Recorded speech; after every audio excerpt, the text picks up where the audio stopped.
In the depths of the city's underbelly, a clandestine community of biohackers thrived, their minds consumed by a singular passion, the creation of living, sentient art. They called themselves the Chromatic Collective, a name whispered in reverence and fear among the shadows of the art world.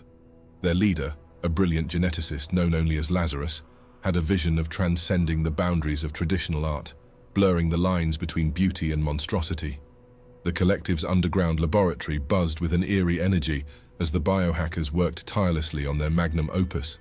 Genetically engineered organisms pulsed and writhed in containment tanks, their forms a dizzying kaleidoscope of colors and textures. Lazarus oversaw the process with a manic glint in his eye, his hands stained with the vibrant hues of their creations. One such creation, a grotesque amalgamation of human and insect DNA, twitched and convulsed as it took its first breath. Its exoskeleton shimmered with iridescent patterns, and its multifaceted eyes gleamed with an unsettling intelligence.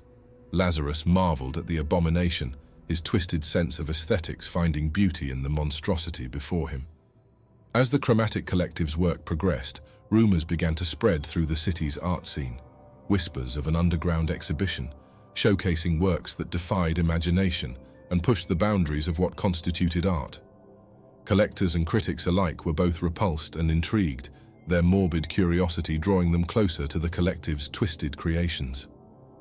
Lazarus reveled in the growing notoriety of their work, his ego swelling with each hushed conversation and fearful glance. He knew that the world was not ready for the true extent of their genius, but he was determined to force their eyes open, to make them confront the sublime horror of their living, breathing masterpieces. As the Chromatic Collective's twisted creations took shape, Lazarus became increasingly obsessed with the idea of pushing the boundaries of his art even further. He began to experiment with more volatile genetic combinations, splicing together DNA from various species in a mad quest to create something truly unprecedented. His colleagues watched with a mixture of awe and trepidation as he worked tirelessly, his eyes gleaming with a feverish intensity.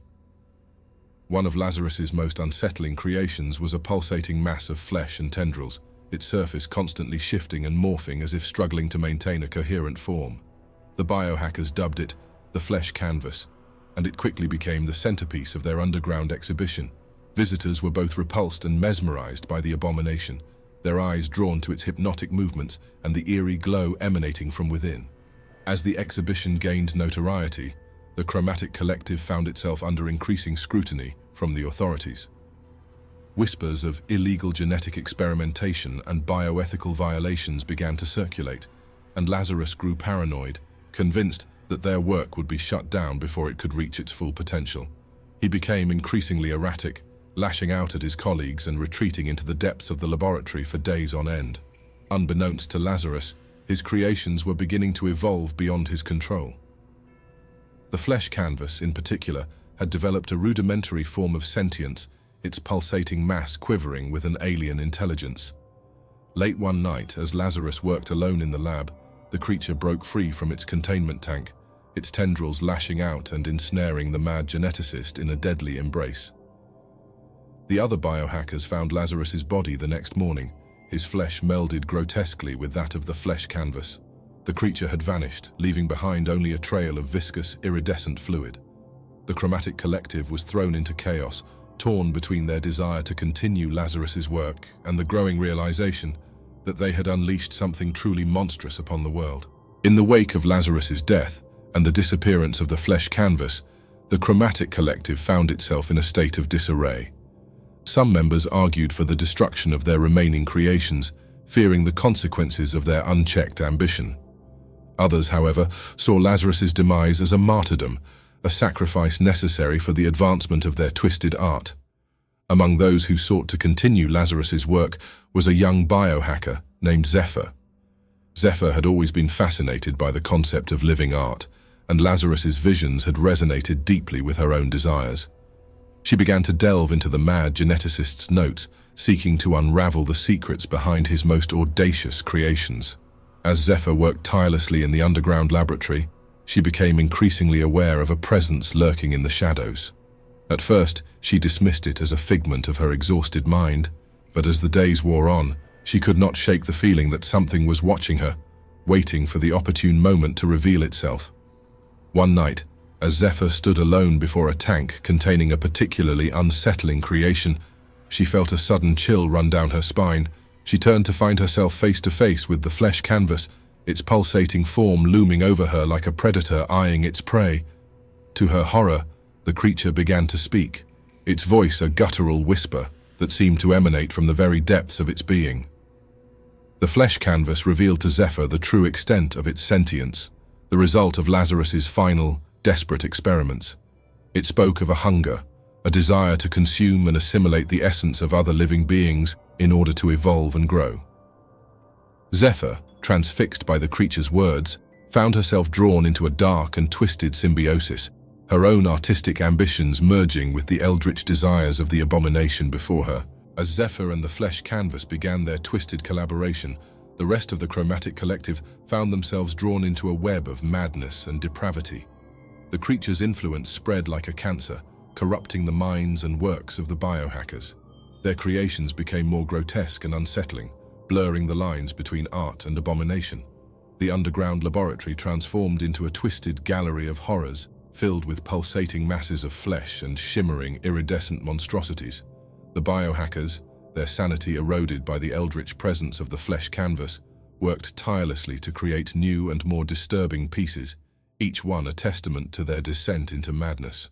Rumors of the Chromatic Collective's increasingly depraved works began to spread through the city's underground art scene, attracting the attention of those with a taste for the macabre and the forbidden.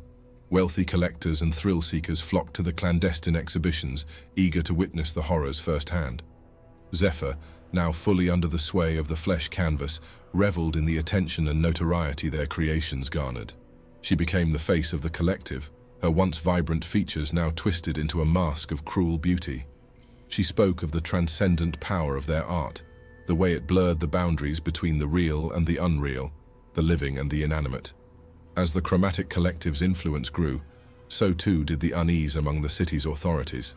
Whispers of missing persons and unsolved murders began to circulate, and the police launched an investigation into the collective's activities. But Zephyr and her twisted collaborators remained one step ahead, their creations becoming ever more elaborate and deadly.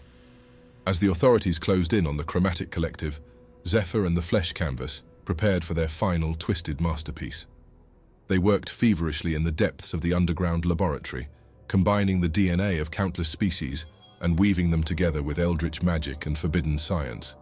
The result was a monstrous creation unlike anything the world had ever seen, a seething mass of flesh, bone, and iridescent scales that pulsed with an unholy life force. Zephyr called it the Apotheon, a name whispered in reverence and terror by the remaining members of the collective.